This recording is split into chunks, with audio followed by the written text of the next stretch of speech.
Hey guys, this is FlashX007, and today I'm finally reviewing the 1 to 100 scale Master Grade ReZel Type C.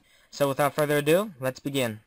I'd like to start things off by doing a short comparison between the Jesta and the ReZel. And just by looking at it, you can notice that the ReZel is taller than the Jesta. The Jesta's shoulders are barely matching the ReZel's shoulders, and the Jesta's head is almost matching towards the neck and the face of the ReZel. So for the most part, the ReZel is clearly taller than the Jesta. But just by looking at the overall features and the design and what you really get out of everything, the Jesta has an upper hand, because not only that, it has the new Master Grade hands, and it just has more features beyond the ReZel's capacity, especially with the LED gimmick and the legs and so on and so forth. So if you're looking for a debate between these two, I definitely have to say that the Jesta has an upper hand to it. But let's focus more on the ReZel. Looking at the detail of the ReZel, there are some ups and downs to it, and if I can just put into one word, I definitely have to say that the entire detail of the ReZel is actually simple in most regards, because just looking at the legs and the entire body in general, it really has a bulky texture. When you first build it, you'll notice that majority of the plastic pieces, the armor pieces, are rather bulky. There's a lot of big pieces, and not that much detail and integration goes into like the frameworks and the details in here and there. And especially with the legs, that's probably the best part where you'll see the detail, but that's also the best part where you'll see the bulkiness of the pieces. So just by looking at it, you can definitely see where this, it looks nice in terms of the design, but definitely you can add some more textures and details to that if need be. But if you're just snap building this and using it for display purposes, it's going to look lacking compared to something like the new Gundam or the Jesta or the Sinanju Stein or Sinanju in general. So pretty much in terms of master grades, it's more of a master grade with a simple feature and design.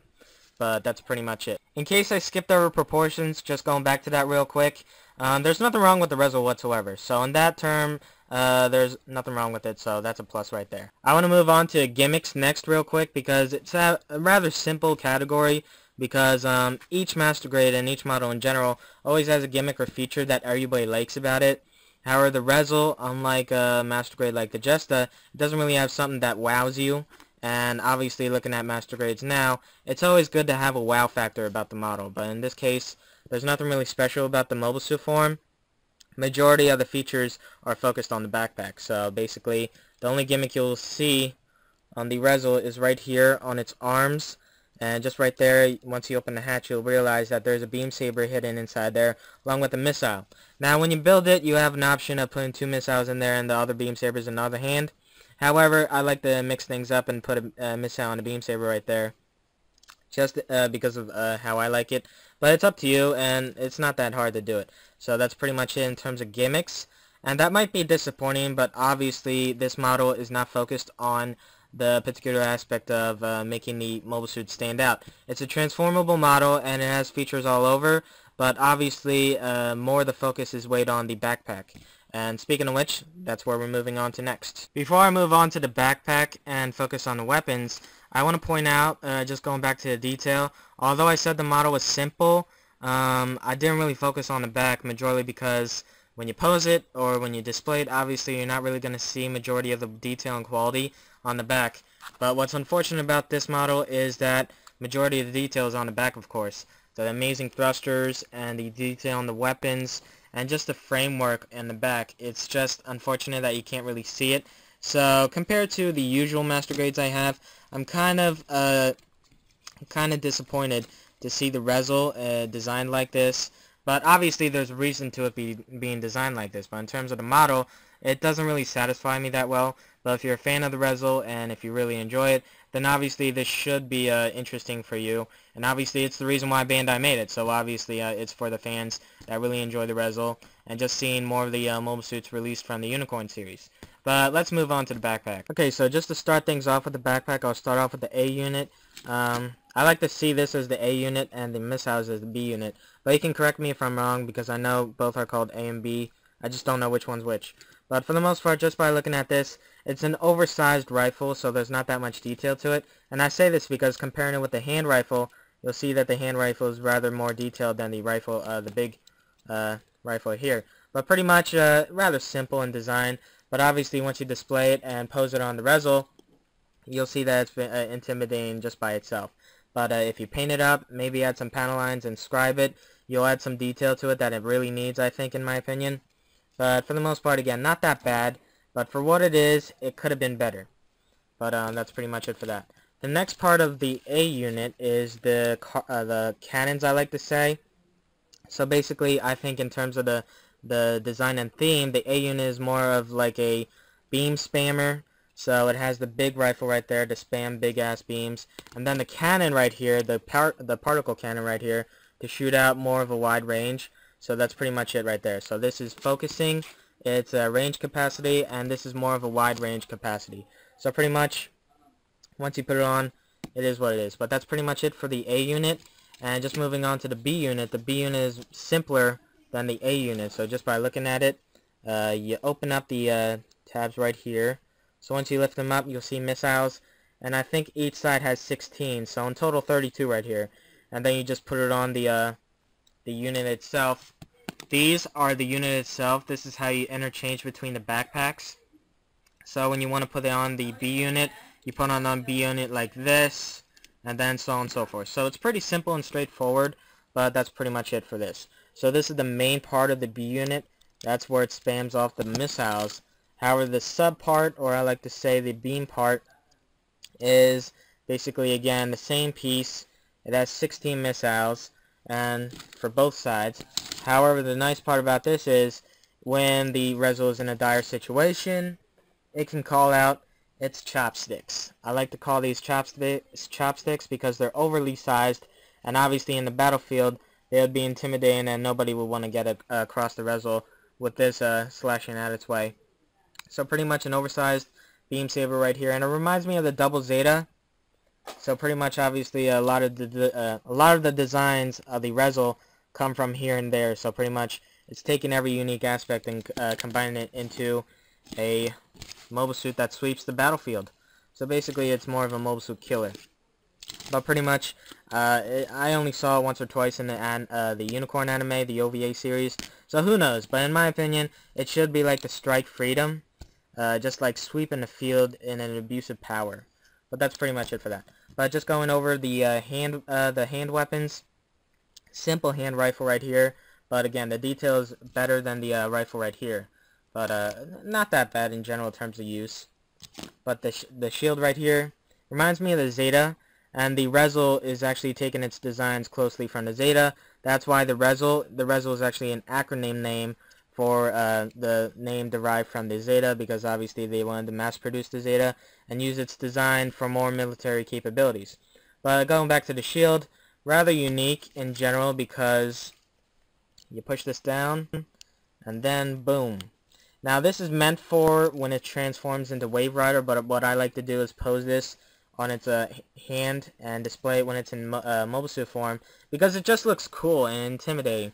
Not only does the shield already have the rifle tip right there anyway, but also a rifle attached to it, so it has double the offensive capabilities, and it's still a defensive weapon. So pretty much that's it for the weapons, and obviously I went a little farther than I wanted to, but for this mobile suit, for this model in general, this is where it focuses on. Bandai really focused on the weapons, and to really give this more of an offensive theme. So if you're looking for something in your display cabinet or on your table to display in a powerful weaponized form, this is definitely one of them, and it can definitely relate to the Master Grade Unicorn Full Armor Verka with its offensive weaponry and the amount of weapons that it can spam out. So pretty much, it's not that bad in that category. Okay, so before I move on to my final thoughts, I want to go over the articulation real quick. I'm just going to focus on the arms and the legs. Everything else is a given, so no need to focus on the head or anything like that. But just to start off, in the arms, if you're wondering if the backpack will get in the way, to answer that, yep. So it can't do full 360, but it can. So do note that it can do that, but because of the backpack, it can't. But after that, if you want again, 360 right there for separately, and then once you bend it up for the double joint feature, it almost touches the shoulder, but that qualifies good enough if you ask me. So it's rather good. So you can definitely get some nice angles and articulation features out of it. And you got to be careful with the white piece right here. They tend to fall off if you touch it too much, like I am right now. but that's because I'm doing the review. But after that, in terms of the skirts, rather simple, and again, most of these pieces move in terms of using the Wave Rider form. So with that being said, the side skirt actually, I think, if I remember correctly, goes full 360 when you transform it into Wave Rider. So basically, you can angle it any way you want. It has full range of movement. As you can see right here, the gimmick that it uses. But I like to pose it like that because it just makes sense. But there's no rule as to how you do it. But that's how I do it, but that's pretty much it for that. Now to go back to the legs, they can do left and right. So rather flexible, so you can angle it any way you want. And once you bend it, again, it's going to use the Wave Rider form. So with that being said, it can fully touch its thighs and its back skirt. However, if you want to touch it, if you want it to touch the back, it's going to have issues because the backpack gets in the way.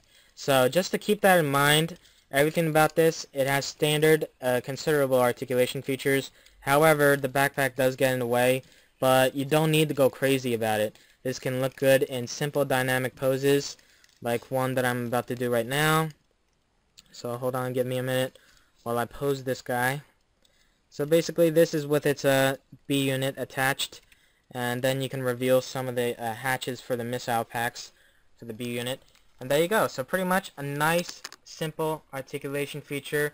If you're wondering if the model is good in articulation or this or that, or if it's up to standards, it's definitely up to standards. But unfortunately, I think what handicaps it and limits it is the fact that it came out with so many popular releases, like with the new Gundam Verka, the Senunju Stein, and the Jesta, and the Senunju. It's really getting overcrowded by these popular features and designs from these other models. So it is definitely something I recommend, but unfortunately, in terms of when it was released and how it was released, I think you can definitely get something better for your money in other models. But let's move over to my final thoughts to discuss more. Okay, so the video is long as it is anyway, so I don't want to make it longer, so I'll make things short in my final thoughts.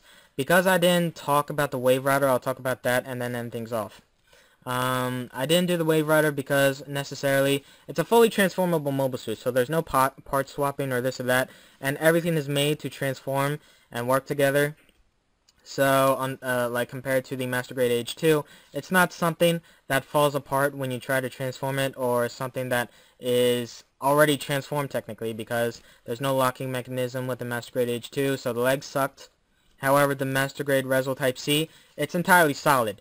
So due to the fact that the model is solid, that is really excellent in itself, because just to really outperform this transformation feature shows that Bandai in the future can definitely do successful transformation models without having any issues. So more and more we see more interesting aspects in the Master Grades. So although this isn't something up to par with the Master Grade Jester or the new Gundam Verka, it's definitely something up there in the league. So it's not worst model of the year, but it's definitely not the best model of the year either. So the Wave Rider is really interesting, and if you get two models, you can definitely pose one in the Wave Rider and the other in the mobile suit form.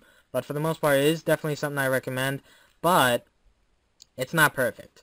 It does have some good qualities and contrasts, but with the models that I'm used to now, I kind of feel disappointment because like I think the pieces are rather too bulky, and the Jesta was bulky itself, but it still had a nice impact to it. So pretty much I think I would have enjoyed it more if I saw some more frameworks, or if I saw something better.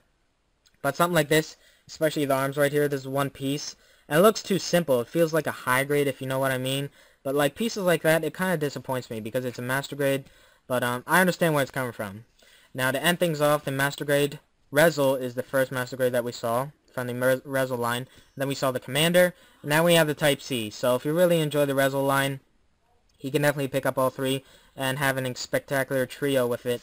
But for the most part, I really like that Bandai released this just to give us, the fans, more of a selection to choose between. And if you ever had the wish list of having all three in Master Grades, you can definitely have that wish list now. But for the most part, in terms of the model, you have the choice of the A and B unit, which means the big-ass rifles, or the small missiles right here, which can definitely spam the heck out of you in the battlefield.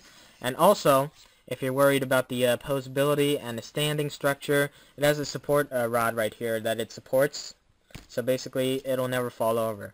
So, rather nice model, and it does come with a nice particular aspect about it. However, it's not my type. But that's pretty much it. So I hope you guys enjoyed the review, and as always, this is FlashX007 signing out, and definitely look forward to my blog review. I haven't finished it yet, but I'll definitely notify you guys of my blog updates in another video in the future.